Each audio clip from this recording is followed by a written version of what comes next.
बलौदा बाजार की बात करबो। बलौदा बाजार जिला के अंतर्गत बिलाईगढ़ ब्लॉक के सरसीवा थाना में सबले बड़े कार्रवाई करत हुए बिलाईगढ़ और सरसीवा थाना क्षेत्र के कई नामचीन हस्ती मन ला जुआ खेलत गिरफ्तार करे गए हैं।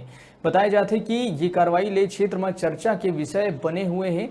दरअसल सरसीवा थाना क्षेत्र के अंतर्गत सराईपाली रोड में बने अजय कॉम्प्लेक्स में कुछ नामचीन लोगों द्वारा धारा 144 के उल्लंघन कर जुआ खेले की सूचना मुखबिर ले मिली। सूचना मिली थी सरसीवा थाना टीआई घनश्याम देशमुख टीम गठित कर कॉम्प्लेक्स में छापामार कार्रवाई करीस, जेमा जुआ खेलत 7 आरोपी मन ला धर दबोचे गई। उन्हें जुआरी मन कनाले मौका में एक स्कॉर्पियो, 4 मोटरसाइकिल और 1,24,270 रुपया नगदी जब्त करे गई।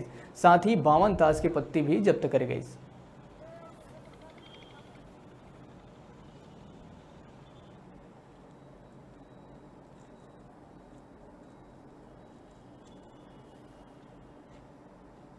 सूचना मिली थी कि सरायपाली रोड में अजय कॉम्प्लेक्स करके है, वहीं आसपास कहीं जुआ हो रही है। तो हमारा स्टाफ वहाँ गए, घेराबंदी किए, रेड डाले, 7 लोग जुआ खेलते मिले।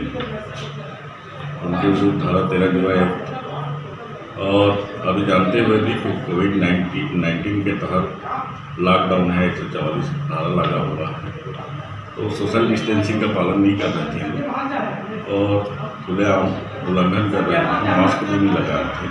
तो धारा 188 13 जो है धारा 188 भाग के तहत कार्रवाई की। कौन कौन लोग के साथ कितने आरोपी थे, उसको क्या क्या नाम है? इसमें 7 आरोपी थे। छोटे से ब्रेक बार यहाँ रुका था, फिर आप मन बने रहो हमारे संग, दिखत रहो न्यूज़ 36 छत्तीसगढ़ के आवाज।